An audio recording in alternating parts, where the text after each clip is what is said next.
Bienvenido a Sinceramente, un espacio donde exploramos juntos el fondo de nuestras emociones, con expertos y personas que comparten su historia. Aquí nadie está solo. Cada episodio es una invitación a descubrir, aprender y abrazar nuestras emociones con valentía y empatía. Hablar desde el respeto y sin juicios, porque todos merecemos ser escuchados con humanidad. Pero recuerda, escuchar estas conversaciones no reemplaza de ninguna manera la ayuda profesional. Si sientes que necesitas apoyo, busca acompañamiento especializado. Bienvenidos a este segundo episodio de Sinceramente. Hoy vamos a hablar de este mundo de diferencias en la forma de pensar, en la forma de sentir, en las emociones, que al menos yo no sabía y me ha tocado empezar a leer un poquito. Y para esto me acompaña Fabricio Ojeda. Muchísimas gracias, Fabo, por unirte a este proyecto tan chévere. Y tengo el honor de conocerte, me encanta conocerte, sé que eres multifacético, haces un montón de cosas, ya te presentarás. Y gracias por venir a hablar de algo que creo que no se habla lo suficiente, que es la neurodivergencia. Gracias a una gran amiga de mi infancia, tuve el placer de conocerte y saber que hablas sobre estos temas, estudias sobre ellos, de hecho, tu profesión te ha llevado a profundizarlos y me encanta, así que gracias por unirte y para que todos te conozcan un poquito más, no, tanto como yo, pues me encantaría que nos cuentes un poquito sobre ti, cómo llegas al mundo de la psicología, cómo llegas al mundo de la terapia, cuéntanos un poquito. Bueno, muchísimas gracias, Jazz, por invitarme. Sí, me encanta este mundo. Me encanta todo esto de aquí.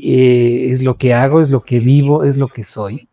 Sí, bueno, soy psicoterapeuta, soy neurodivergente, lo que me hace que tenga muchas facetas en mi vida.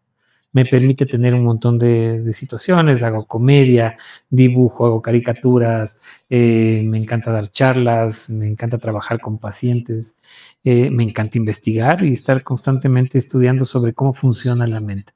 Eso es lo que me lleva a mí a la terapia. Es un poco tratar de entenderme a mí. Yo empecé terapia tratando de entenderme a mí y al entenderme a mí me di cuenta de que me era más fácil entender a los otros. Uh-huh. Y luego me di cuenta de que al entender más a los otros, podía ayudarles a los otros a entenderse a sí mismos. Y eso es lo que me lleva a trabajar en esto, que no es un trabajo.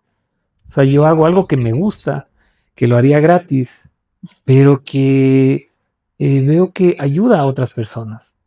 Y de hecho me ayuda también a mí, porque con cada encuentro, con cada paciente, con cada amigo, con cada persona que encuentro, descubro una faceta más de cómo funciona la mente humana. Si pudieses, para gente como yo soy psicóloga, pero soy psicóloga organizacional, entonces digamos que estoy como metida en otros conceptos mucho más, o enfocada mucho más en otros conceptos. Si tuvieses que explicar súper fácil para quienes no tenemos tanto conocimiento técnicamente hablando de estos temas, ¿qué es la neurodivergencia? Ya. Una neurodivergencia, como dice la palabra, es un sistema nervioso, un cableado neuronal que funciona de manera diferente. Sí, en pocas palabras.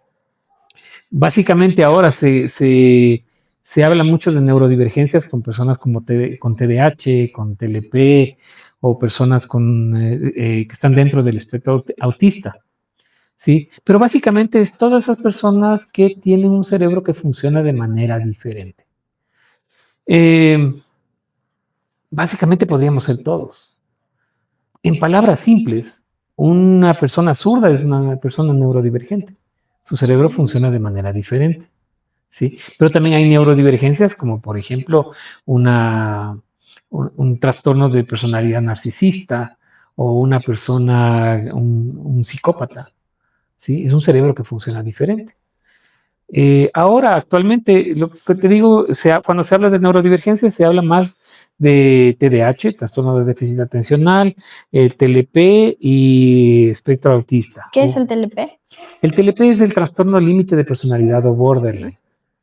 Sí, trastorno de personalidad. ¿no es cierto? Que tiene básicamente las mismas características un poco más potenciadas que en estas otras neurodivergencias como el TDAH y el trastorno del espectro autista. Chévere. Sí. Ahora, acabas de mencionar algo que me deja así como... una persona que es zurda puede ser neurodivergente. O sea, su cerebro maneja las cosas o entiende las cosas de manera diferente o necesita hacerlo de manera diferente, ¿correcto? Sin embargo, hace muchísimos años, ahora ya no, porque vamos entendiendo cosas diferentes, era súper asociado este tema de manejar algo de manera diferente a lo normal como enfermedad. Sí. ¿Por qué crees que, o cómo llegamos como sociedad a decir, oye, está enfermo? Sí. En lugar de decir, oye, tal vez maneja las cosas de manera diferente. Justamente eso es lo que trabajo con los pacientes. Les explico el caso de los zurdos. En la Edad Media eran quemados en la hoguera porque estaban relacionados con Recuerdo que escriben leí y trabajan con la algo así. izquierda. Por eso es también esto de diestro, ¿no es cierto? Que viene del latín o del italiano, diestro, siniestro, ¿sí? O sea, los que manejamos la derecha somos diestros, los que manejan la izquierda son siniestros, ¿no es cierto? Y era el lado del demonio, se les quemaba, se les golpeaba, luego en los años 50, 60, incluso hasta los 70, se les golpeaba o se les amarraba la mano para que aprendieran a escribir con la otra mano.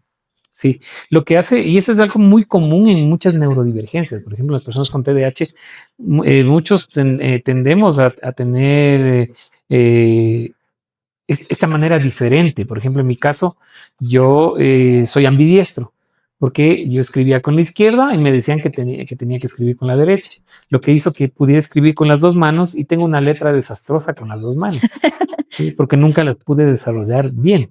Y es de la misma manera que ha ido evolucionando esto y que las personas ya no les ven como enfermos, ¿no es cierto? O como personas del maligno o lo que sea, ¿no es cierto?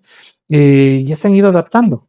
Algo que no nos damos cuenta para las personas que son diestras es que los zurdos tienen mucha más probabilidad de tener accidentes, porque el mundo está diseñado para diestros. Entonces las puertas se abren para el otro lado. Entonces muchos de los zurdos se golpean la cara, no pueden utilizar tijeras para diestros. Bueno, pero hay que darle una gratitud al mundo porque cada vez al menos veo que hay muchas más cosas, se está hablando más de este tema y es hermoso. Sí. Pero por supuesto que todavía falta muchísimo entendimiento al respecto. ¿Cómo le ves al Ecuador en eso? Sí, yo creo que va avanzando. El Ecuador está bastante quedado porque vive en otros países, en países del primer mundo, todo esto se ha ido adaptando. Tomando el ejemplo de los zurdos, por ejemplo, ahora ya hay almacenes para zurdos aquí, con herramientas para zurdos, lo que disminuye la posibilidad de accidentes. De la misma manera también con las otras neurodivergencias. No es que obligarles a las personas a adaptarse a un mundo diseñado para un tipo de cerebro. Algo que me olvidé de lo que me estabas preguntando, ¿por qué tendemos a rechazar esto de aquí? O encasillarlo en enfermedad. Exactamente, ¿por qué? Es un instinto humano. En nuestra mente, todo aquello que es diferente es una amenaza. ¿Sí? Entonces tendemos a ver como negativo, malo o riesgoso una diferencia. Entonces, por eso es que se produce este rechazo. Ventajosamente, eso se cura, la ignorancia se cura con el estudio. ¿Sí? Entonces, la sensibilización, la socialización de este tipo de información ayuda a que se bajen las ideas erróneas y estas categorías o estas etiquetas que se les pone a las personas con diferencias, que lo único que hace es crearles un conflicto más grande. El Ecuador todavía está en pañales, está bastante quedado en esta parte. De hecho, no tenemos políticas públicas de salud mental. Los seguros no cubren la terapia. La terapia en un país como el nuestro es un artículo de lujo. Hay muchas cosas por trabajar todavía aquí. Es un artículo de lujo y todavía hay esta gente que dice, es que hoy tarde me voy al psicólogo, perdón, cambiemos el cafecito para otro día. Es como, todo bien. Ujú, Y claro, es como, sí, todo bien, gracias que voy a terapia, todo bien. Y claro.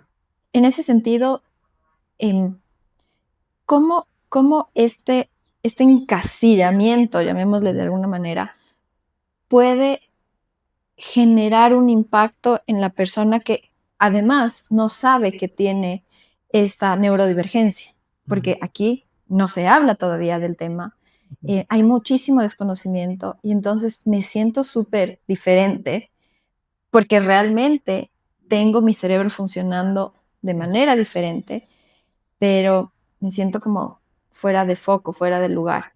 ¿Cómo, qué impacto tiene este desconocimiento en estas personas? Ya. Bueno, aquí hay dos cosas de lo que tú me dices. La primera es esto de este tabú todavía que hay de la parte psicológica o incluso de los diagnósticos, ¿sí? Ujú. Eh, por ejemplo, tengo muchos papás de pacientes que dicen, pero ¿por qué tiene mi hijo esto? Si yo nunca he tenido nada de esto. Y me dice el papá de este paciente que solo habla de fútbol, que se enoja cuando la comida no está a la hora, que le cuesta mucho socializar con su familia. Dicen, "No, en mi familia no hay este tipo de cosas. Cuando él claramente tiene rasgos autistas o problemas de TDAH, ¿no es cierto?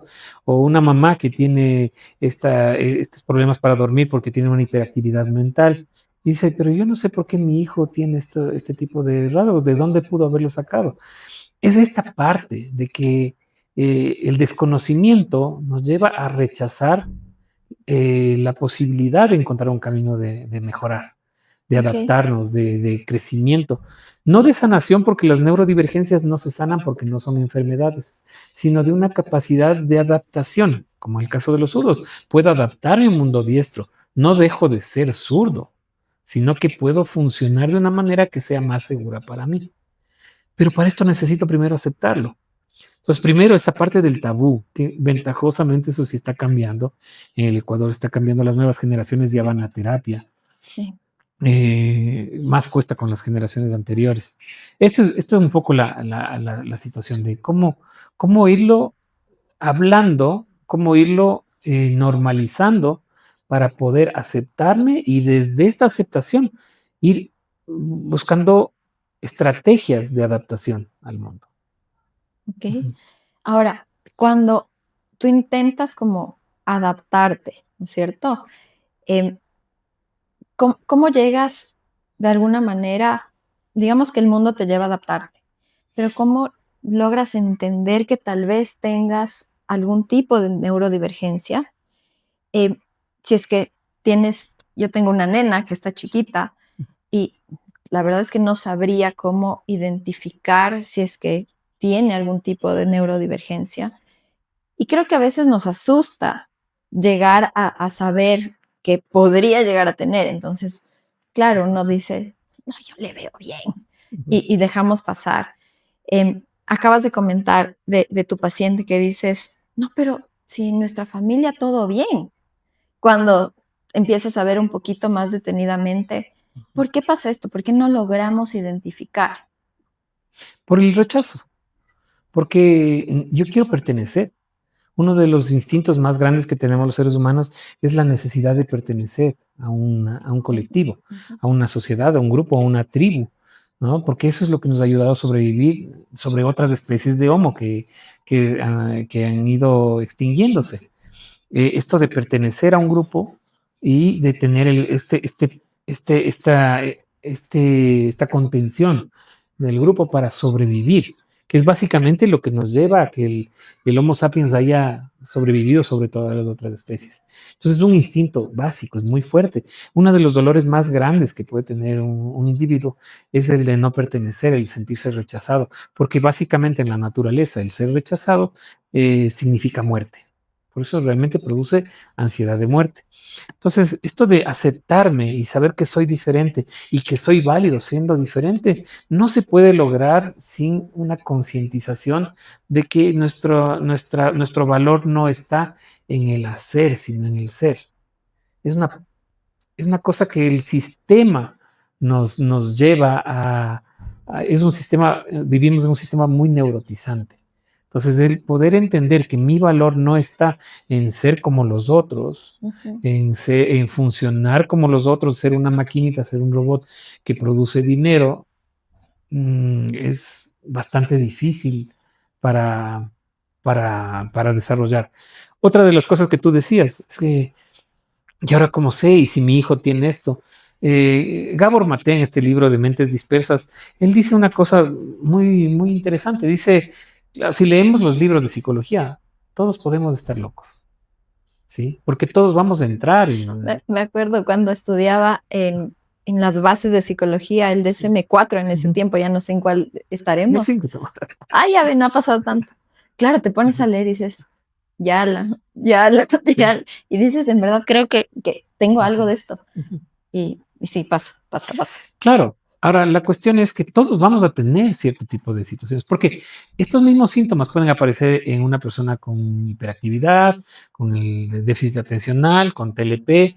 ¿Cuál es la diferencia? La diferencia es la intensidad, ¿sí?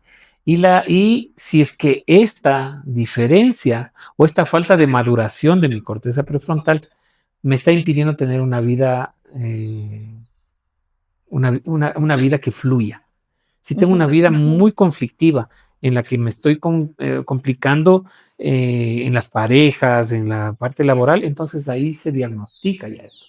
Ahora, como esto viene básicamente de una falta de maduración de la corteza prefrontal, los niños lo tienen. La hiperactividad es una fase natural de los niños. El déficit atencional es una fase natural en el niño. El niño no nace con la atención ya desarrollada, es algo que se aprende, ¿sí? Entonces, claro, va a ser muy difícil que un niño aprenda a enfocar su atención si vive en un ambiente inestable emocionalmente, si los papás siempre están estresados o están peleando, hay problemas económicos. El niño va a estar con el cortisol elevado y el cortisol, que ahora se habla mucho, el cortisol es un inhibidor de la corteza prefrontal. Hay muchos estudios ahora que muestran que muchos de las personas que tienen TDAH tuvieron una mamá que estaba muy estresada con el nivel de cortisol muy elevado.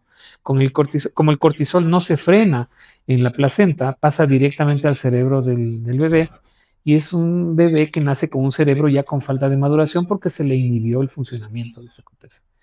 Y asimismo el regreso es hacerle funcionar esta corteza para que vaya madurando. Pero no nos enseñan mecanismos para madurar esta corteza en la escuela, en el colegio. Yo lo que les hago broma a los pacientes, les digo lo que es bueno porque a mí me da trabajo. Si entonces vienen a mí y me dicen, Fabricio, no me está funcionando perfecto, entonces vamos a aprender mecanismos para madurar tu corteza prefrontal y poder funcionar bien. Y súmale que a las mamás no nos enseñan cómo regularnos, porque la maternidad es otra cosa. No nos enseñan cómo regularnos, cómo controlarnos, que ir a terapia ahí se vuelve más importante que nunca. Y claro, y pasa esto, y desconocemos, y luego viene la culpa de, yo le cansé esto a mi hijo, y entonces, no, es este círculo vicioso terrible. Claro. Tú mencionaste algo que me deja así como con una nueva pregunta, y es, tenemos este sentido de pertenecer, y claro, si me siento diferente, y entonces salgo de lo normal, salgo de este estándar que se espera de mí, empieza a tener ciertos impactos en mí como persona, ¿no es cierto? Desde tu experiencia, ¿cómo la neurodivergencia tal vez no entendida o todavía con este miedo y estos tabús, cómo tiene que ver con la depresión en las personas? Esta muy buena pregunta. Y justo estábamos conversando esto antes de las cámaras. Claro. Y es justamente esto, ¿no? Para poder vivir en un mundo diseñado por neurotípicos, entonces yo tengo que esconder mis síntomas. De hecho, el bebé desde las primeras semanas de nacimiento ya empieza a esconder sus emociones. ¿Sí? Cuando no siente que sus emociones son reconocidas por la madre, una madre que está estresada, que tiene que trabajar y no reconoce estas emociones, el niño ya aprende mis emociones no son válidas, tengo que esconderlas, tengo que mostrar otra cosa. Ya comenzamos a crear máscaras para esconder esta información. Yo les explico a los pacientes, si yo tengo que esconder un 10% de mí, necesito otro 10% para esconderlo y que nadie lo vea. Es un 20% que sería manejable, pero conozco muy pocas personas con este nivel de sanidad. Si yo tengo un 30% de mí que no me gusta, que no es aceptado o que me han enseñado que no es bueno, entonces necesito otro 30% para esconderlo. El 60% de mí está completamente desperdiciado. Es decir, que para la vida me queda un 40%. Es como que a un auto le quitas más de la mitad del motor y le exiges funcionar con un motor completo. ¿Sí? Esto es una de las causas de los orígenes de la depresión. El otro origen es esto de que el niño aprende desde temprana edad, desde pequeño, a rechazarse a sí mismo. Y cuando le dicen es que tú eres el problema, es que tú eres muy sensible, es que eres llorón, es que eres llorona, es que es dramática. Y entonces el bebé Ya va a escuchando llorar. todo esto, ¿sí? Claro. Y dice, yo soy el problema. Y si yo soy el problema, tengo que dejar de ser yo. ¿Cuál es la única manera de dejar de ser yo? Híjole, empezar como a modificar las formas en las que me comporto o ocultar lo que realmente quiero decir. La única manera de dejar de ser yo es morir. Sí. Por eso es la depresión viene de esto de que no puedo hacer nada más. Ya estoy haciendo todo, estoy dando todo a mi yo y no puedo. La única manera de dejar de ser yo es morir. Esto es lo que lleva muchas veces a esta depresión. Incluso estos intentos autolíticos, hasta a autoagredirse, incluso intentos de suicidio o el suicidio. El suicidio como tal. Ujú. Y claro, si has tenido la oportunidad de estar cerca de personas que han tomado esa decisión, Ujú. em, yo recuerdo claramente que me decían como, es que yo no valgo Ujú. o ya no quiero esto que soy, señalándose casi que Claro. enteros.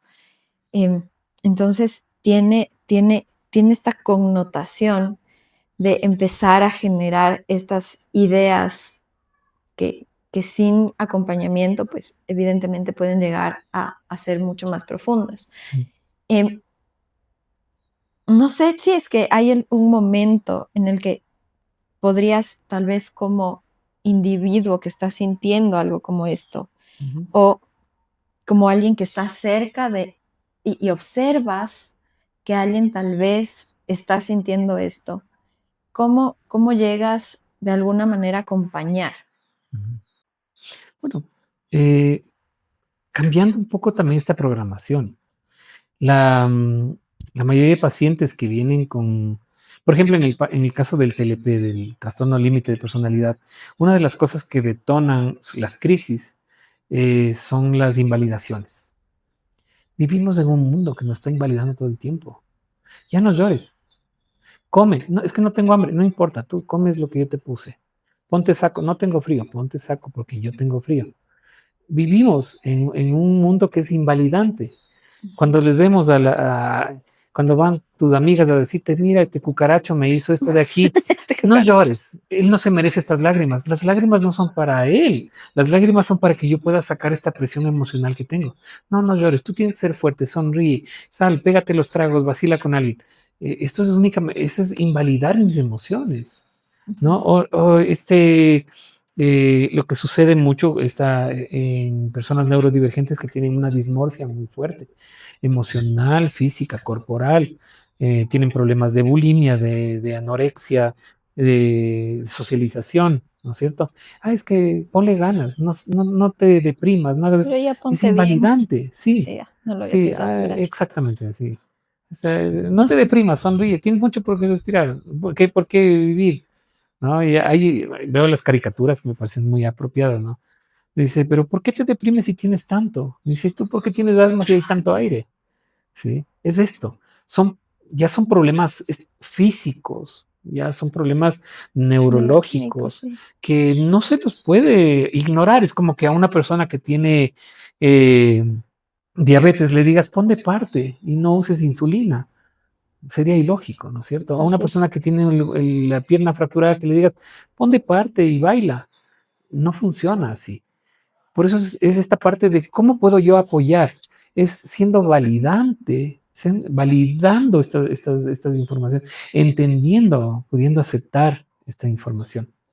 Te puedo contar un caso que vi en un supermercado aquí en la ciudad de Quito, que me gustó mucho, me llamó mucho la atención, que seguramente era una de estas mamás que ahora estudian, que hacen terapia y todo esto. Estaba un niño, el niño no tiene todavía el cerebro desarrollado para regular sus emociones, justo lo que tú decías, ¿no? Y entonces el niño le dijo, quiero un chocolate, y ella le dijo, no te voy a dar el chocolate, porque vamos a ir a almorzar. Y el niño entró en una crisis, claro, porque no podía manejar la frustración, él quería el chocolate, estaba cansado, bueno, comenzó a gritar, a botar las cosas y todo esto. Claro, toda la gente lo primero que comenzaron a hacer es, ay, estos niños, es que en mi tiempo ya le hubiéramos dado una nalgada. Sí, y yo digo, claro, yo me ponía a pensar, digo, sí, mis papás me hubieran, de un zapatazo me hubieran quitado el berrinche, ¿no es cierto? Así es. Y esta mamá se acercó, respiró, estaba roja, seguramente tenía muchas emociones ya también dentro, reguló sus emociones primero, respiró, se agachó al nivel del niño y le dijo, mira, entiendo que estés frustrado, sí, pero no te voy a comprar el chocolate, porque ya te expliqué que vamos a ir a almorzar. Yo me voy a quedar aquí hasta que te pase la ira y la frustración, ¿sí? Y cuando se te haya pasado, seguimos haciendo las compras y nos vamos. Para mí fue algo así como, wow, esa es la manera en la que deberíamos actuar. Yo regulo mis emociones, valido las emociones y le enseño a controlar sus emociones. No como nos enseñaban a nosotros de, ya te voy a dar algo para que llores, ¿cierto? Te voy a dar una razón, llora para darte una razón real. Exactamente, ¿sí? Entonces ya, porque nosotros aprendíamos a invalidar nuestras emociones. El niño dijo, ya, está bien, estoy frustrado, tengo ira, pero puedo aprender a calmarla, a mi ira, ¿sí? ¿Cómo? Como hace mi mamá. Ella también respiró, se calmó y me escuchó. Qué importante. ¿Te das cuenta? Es un cambio de enfoque completamente diferente. Totalmente. Y justamente hablando de este cambio de enfoque, ¿qué papel, qué rol vienen a tomar justamente estos espacios, por ejemplo, las escuelas, los colegios, los espacios de aprendizaje? Porque, a ver, ¿en dónde estamos aprendiendo esto ahora? En estos espacios, creados por gente que están diciendo como, oye, como que hagamos algo, ¿ya? Porque antes no lo hacíamos y bueno, vemos las consecuencias ahora, ¿no? Pero, ¿qué rol vienen a tomar estos espacios más formales, digamos? Incluso entornos laborales. A mí me encantaría, es mi sueño de la vida, que las empresas, por ejemplo, abran espacios para hablar de estas cosas, porque a nosotros no nos enseñaron, ¿ya? Y claro, te toca ir aprendiendo medio que entre líneas lo que puedes ver informalmente, porque, a ver, seamos honestos, nadie se pone como, bueno, voy a estudiar sobre psicología, a menos que te interese por formación formal. ¿Qué responsabilidad, qué rol toman estos espacios formales? Es compleja la pregunta porque en realidad, o sea, algo que Krishnamurti decía, estar adaptado a una sociedad enferma no significa estar sano. El cambio es completo, ¿sí? El cambio viene desde los núcleos primarios, desde la familia. Te digo, si hay papás de pacientes que no se han dado cuenta que tienen ellos el mismo trastorno y que están rechazándolo en su hijo porque les enseñaron a rechazarlos en ellos mismos y entonces están perpetuando un trauma, ¿sí? ¿Cómo van a pensar si es que ellos mismos no lo están trabajando? No trabajan en sí mismos, no van a ver la importancia en el mundo. La educación que tenemos está bien caduca, es una educación de un resultado de un tiempo de la revolución industrial en donde las personas eran educadas para aprender a seguir instrucciones y obedecer. Y producir. Y producir, ¿no? Porque esa era la base de la sociedad. El problema de esto es que muchos de los neurodivergentes no entran en estos esquemas. ¿Sí? Entonces es un cambio total. Es inhumano poner en un grupo de niños, de 50 niños, 30 niños, meterles a todos y tratar de darles la misma educación a todos al mismo tiempo. Es inhumano, es completamente desubicado. y respetando la individualidad de cada uno. Nos enseñan a rechazar todo aquello que sale de la norma. Y lo que sale de la norma es lo que nos hace especiales, ¿sí? Esa es la parte. Entonces es un cambio en la sociedad, en las empresas. Entonces, muchos de los neurodivergentes les cuesta mucho adaptarse a un sistema tan rígido como es el sistema laboral, ¿no? Con este tipo de presiones, con este tipo de obligaciones, con este tipo de, de- de- sí, de presiones emocionales muy fuertes, o interactuar con personas que tampoco tienen ninguna sensibilidad o ningún aprendizaje. Es bastante complejo, es un cambio bastante grande el que se necesita, ¿sí? Pero básicamente va a empezar desde el autoconocimiento. Yo puedo entender cómo soy y desde entender cómo soy, aprender a protegerme. Al aprender a protegerme, ¿qué es lo que yo le explico a los pacientes? Parte de la terapia es que yo sea el adulto que no tuve cuando fui niño, ¿sí? ¿Por qué razón? Porque mis Que papás no pueden haber sabes. sido maravillosos, pero estuvieron ocupados, estuvieron estresados, tenían que trabajar, tenían que hacer esto, tenía otros hermanos, tenía alguna cosa, mi mamá se fue de viaje, se enfermó, qué sé yo. En algún momento no fue el adulto que yo necesité. Entonces yo me voy a volver el adulto que necesito. Y eso es parte del desarrollo. Por eso esta responsabilidad propia de yo me voy a proteger. Yo me doy cuenta de que no puedo socializar demasiado. Entonces me voy a proteger, voy a socializar hasta donde yo puedo, ¿sí? Dejando de lado la vergüenza o la culpa. Sí, no voy a ir a esta reunión familiar porque realmente es demasiado, demasiado estímulo, ¿sí? Entonces, o me quedo una hora, o voy a hacer este tipo de cosas, o qué me puede ayudar a mí. Por ejemplo, las estrategias para muchos pacientes con neurodivergencias es estar en contacto con la naturaleza, el tomar un descanso adecuado, el tener rutinas de sueño, de comida, que sean muy, muy bien definidas, ¿no es cierto? Y es una de las cosas más difíciles. Pero ahí entiendo que llegas con Ujú. acompañamiento, Sí. ¿ya? Y llegar a ese paso de, a ver, algo me sucede, Ujú. necesito que alguien me acompañe, me lleva a otra pregunta. Ujú. Entiendo que, bueno, y esto no solamente creería que para las personas neurodivergentes, corrígeme si estoy equivocada, pero Ujú. eh, cada persona tiene cada tipo de terapeuta. Ujú. Yo digo que tú tienes que encontrar con quien hagas clic, Sí. ¿ya? Porque no todos los terapeutas son para todos. Ujú. A mí me costó varios hasta llegar a quien, con quien hice clic. ¿Cómo funciona esto en las personas con neurodivergencia? Mm. Que entendería necesitan adicionalmente otro entendimiento, ¿o no? Eh, Más que un otro tipo de entendimiento, es un tipo de sensibilidad, Ujú. sí. Y este tipo de sensibilidad, pues, no te la da solamente el estudio. Algo que yo digo, un terapeuta que no ha trabajado en sí mismo, no puede tener todas las herramientas necesarias para trabajar con un otro, con un ser, de manera respetuosa, ¿no? Em, por eso buscar terapeuta es algo bastante complicado, es delicado, es Sí. como encontrar una pareja. ¿Y cómo se logra? Probando. Víctor Maté dice, la mejor manera de buscar un terapeuta es a través del instinto, de qué es lo que siento, cómo me siento con esa persona. Pero el problema es que la mayoría de los neurodivergentes han aprendido a rechazar lo que sienten. Entonces Qué difícil. han adormecido este instinto. Entonces, ¿cómo encuentro a alguien si yo ya no confío en mi instinto? Entonces, por eso este camino de ir conectándose con uno mismo, sentir, ¿cómo me siento? Hay casos de justo, y Víctor Maté también lo dice en este libro, de neurodivergentes que tienen esta parte de la culpabilidad grabada, que están en terapia con un psicoterapeuta y que dicen, no puedo dejar esta terapia porque me da culpa. No siento que me está ayudando, pero es que qué mal se va a sentir el terapeuta Claro, si yo hago. pobrecito mi ¿Sí? ¿Por psicólogo. qué? Porque está repitiendo el trauma que tuvieron en la familia. Yo tengo que encargarme de las emociones de mi padre o de mi madre. Se Oye, me enoja por pasó mí. tanto eso que fui a una psicóloga con la que me sentía pésimo, ¿ya?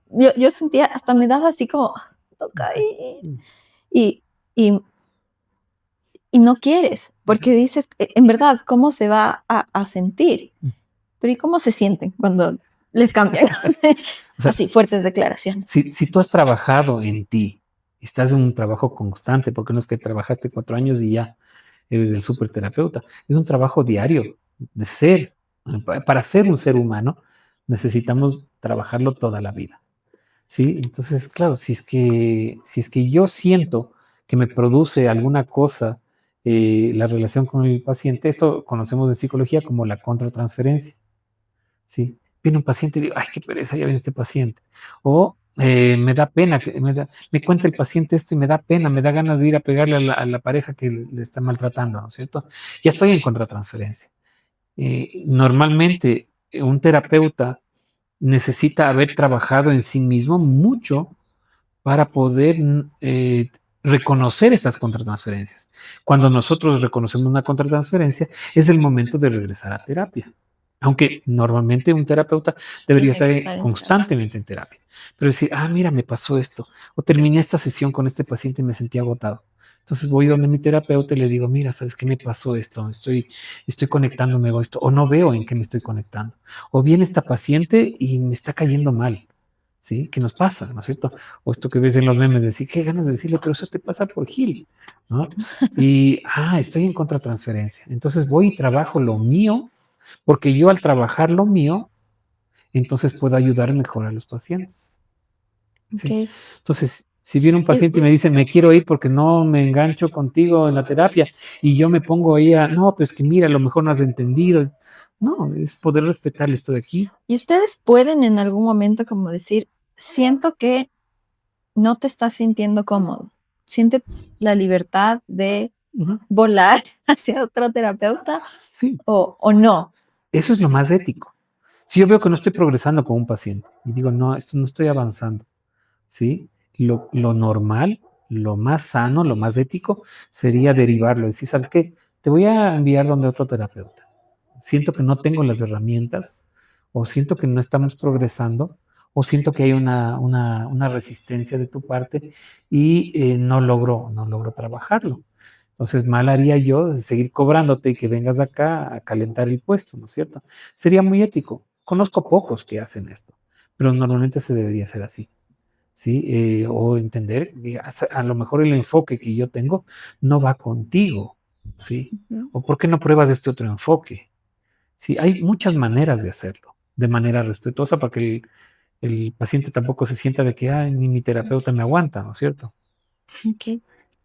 Em, Ahora, cuando tienes esta oportunidad, ya digamos que vamos avanzando pasito a pasito, ¿no es cierto? Ya voy a terapia y descubro junto con mi terapeuta que tengo alguna neurodivergencia.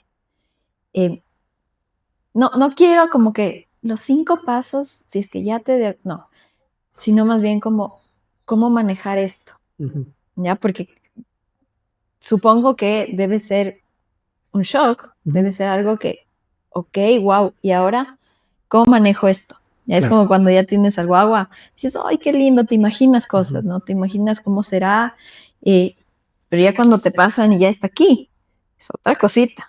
Ujú. Ya, cuando tienes tu diagnóstico aquí, Ujú. ¿qué hacer? Bien, ahora, por ejemplo, me ha pasado con pacientes, ¿cierto? Que ya veo ciertos rasgos y digo, este paciente o esta paciente tiene estos rasgos, tiene rasgos autistas o tiene TDAH o tiene esto aquí. Yo sí converso con ellos y les digo, mira, has notado esto en tu familia, ha habido este tipo de cosas, pero yo no diagnostico porque el diagnóstico es una especialidad. Sí, hay psicólogos que están especializados en esto. El mejor trabajo se lo puede hacer con psiquiatras o con neurólogos.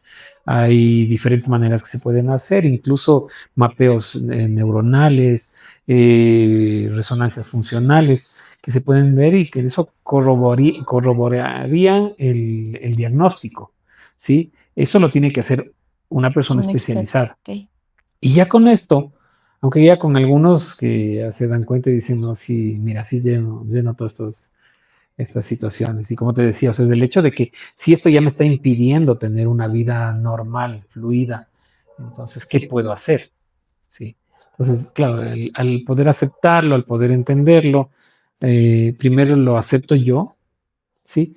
Y cuando yo lo acepto, desde ese punto puedo hacer algo, puedo tomar un camino. Siempre les digo a los pacientes que el diagnóstico no es terapia, ¿sí? Porque muchos, lo que está sucediendo ahora en redes, que las personas dicen, ay, es que soy Descubrí que neurótico, es que soy TDAH, es que soy autista, porque vieron un TikTok que les decían estos 5 puntos, ¿no es cierto? No, el diagnóstico, primero el diagnóstico no ayuda, el diagnóstico no es terapia, si es que no está acompañado de un proceso, ¿sí? claro. Porque les digo, es como que yo me fuera al doctor y le digo, doctor, me duele el dedo. Dice, es que tienes el dedo fracturado. Ah, ya, muchas gracias, me voy a la casa y digo a todo el mundo es que tengo el dedo fracturado. No estoy arreglando nada. Claro. Y tengo que ir al médico, que me ponga una férula, que me dé un antiinflamatorio, que me dé un tratamiento y luego saber que tengo que hacer rehabilitación del dedo, ¿no es cierto? Eso es el trabajo. Entonces, no me quedo en el diagnóstico. No me quedo en esto de, ya sé quién soy. No, es qué puedo hacer, qué de esto que yo sospecho es una realidad.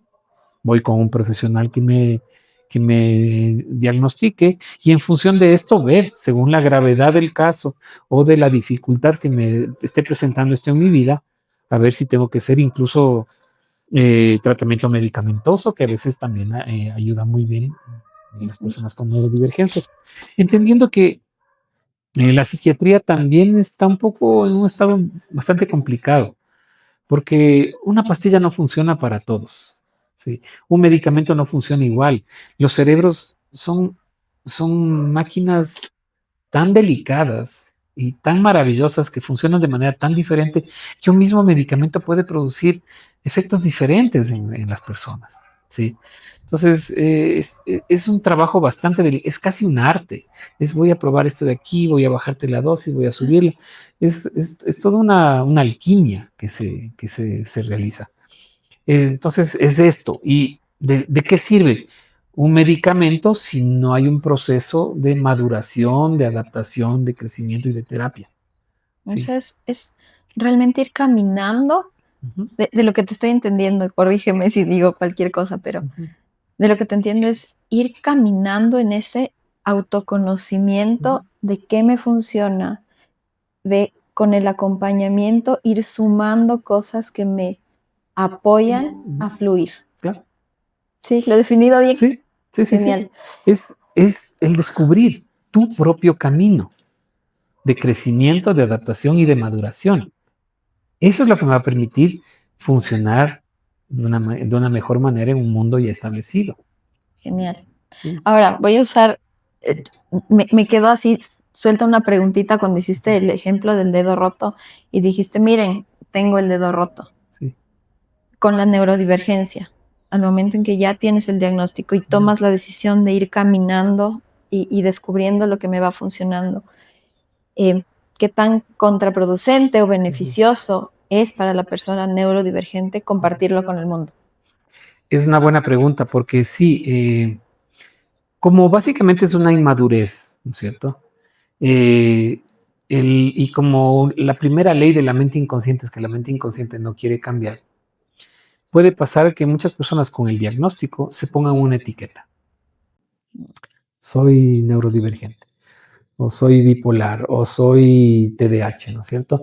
Y justifiquen todo, y todo esto sea una manera de no crecer, es una manera de infantilizarse. Sí, tengo el caso del esposo de una paciente que es mi TDAH, por eso me olvidé esto. O me olvidé que me habías pedido esto, pero es que es mi TDAH. Sí, entonces estoy utilizándolo como una etiqueta eh, para justificarme.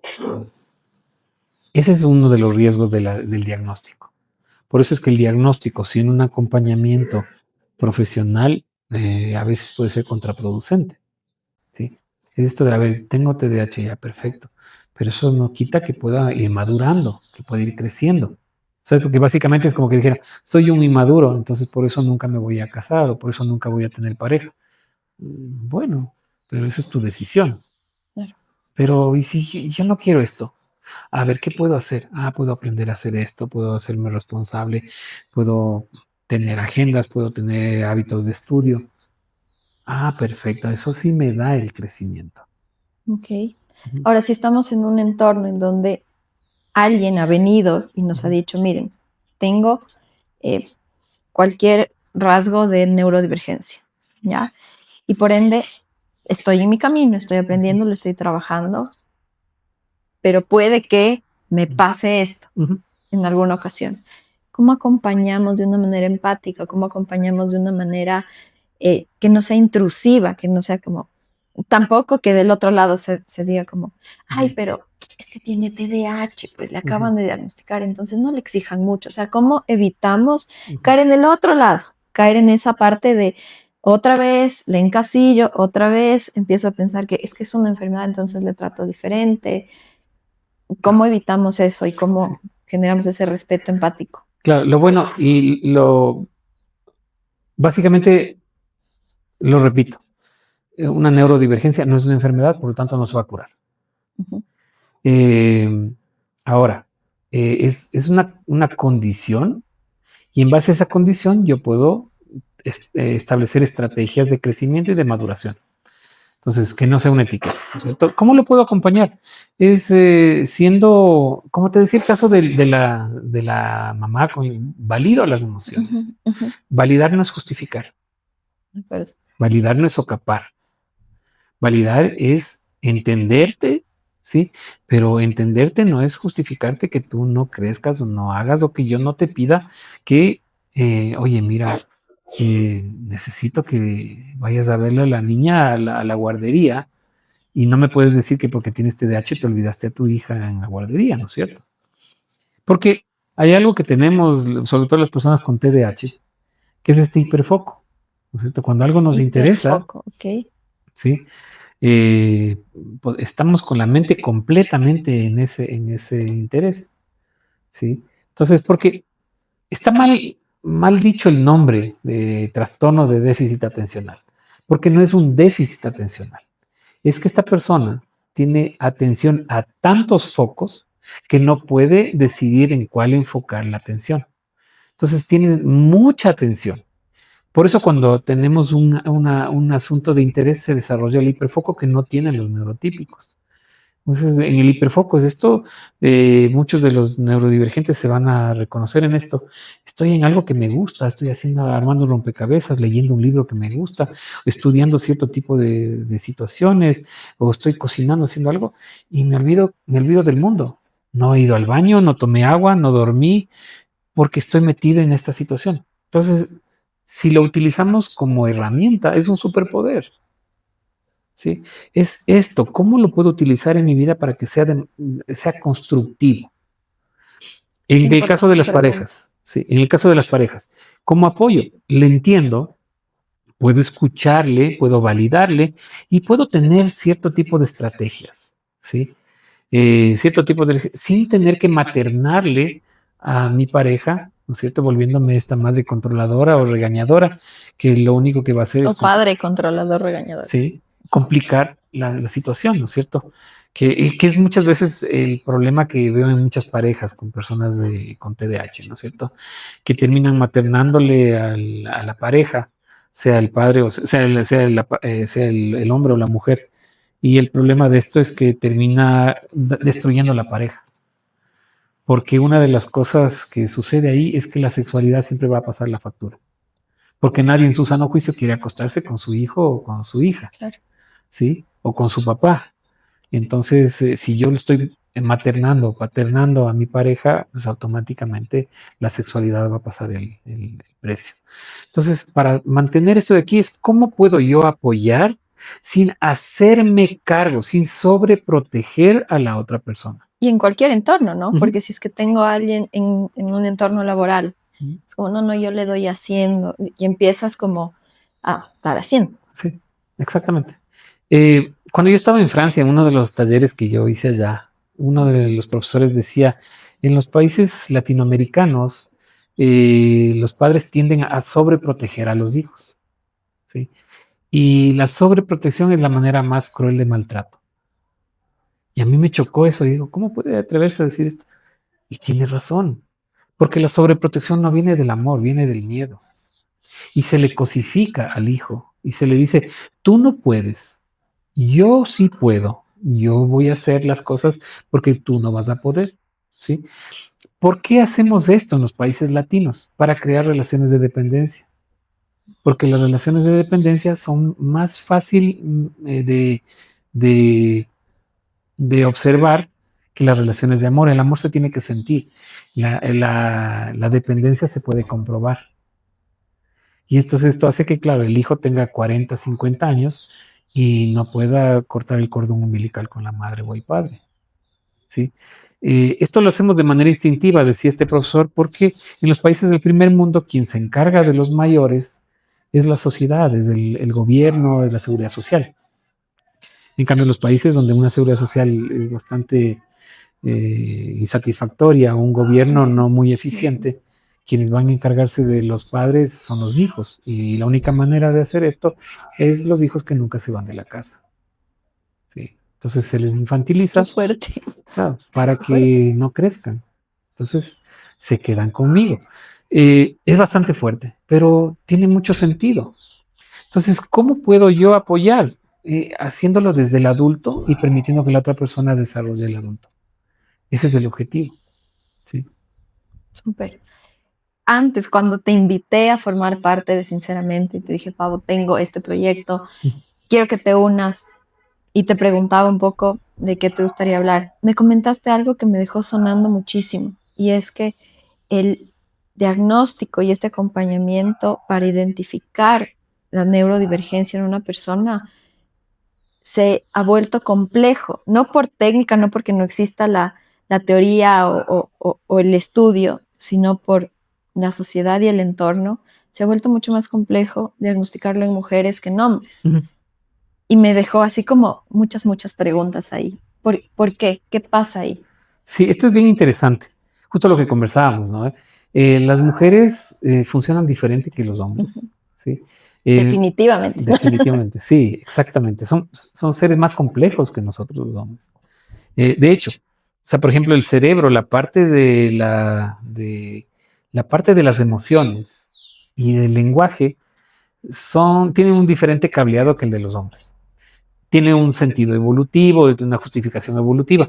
Las madres se quedaban a cargo de los hijos, ¿no es cierto? Y estaban en la comunidad mientras el hombre salía a cazar.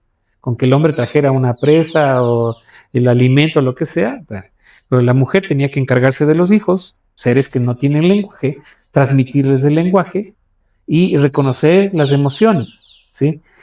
Tanto de sus hijos como del grupo. Entonces tienen mucho más desarrollado la parte emocional y la parte del lenguaje y están interconectadas. Por eso para las mujeres reconocer sus emociones y expresarlas es mucho más fácil que para los hombres. De 10 pacientes que tengo, 7 son mujeres. ¿Sí? Para que un hombre llegue a terapia, primero tiene que darse cuenta de sus emociones. Y luego que ya me doy cuenta de las emociones, ¿y ahora cómo las explico? Porque no tengo ese cableado en el cerebro. Entonces es un doble trabajo, es muy agotador. ¿No es cierto?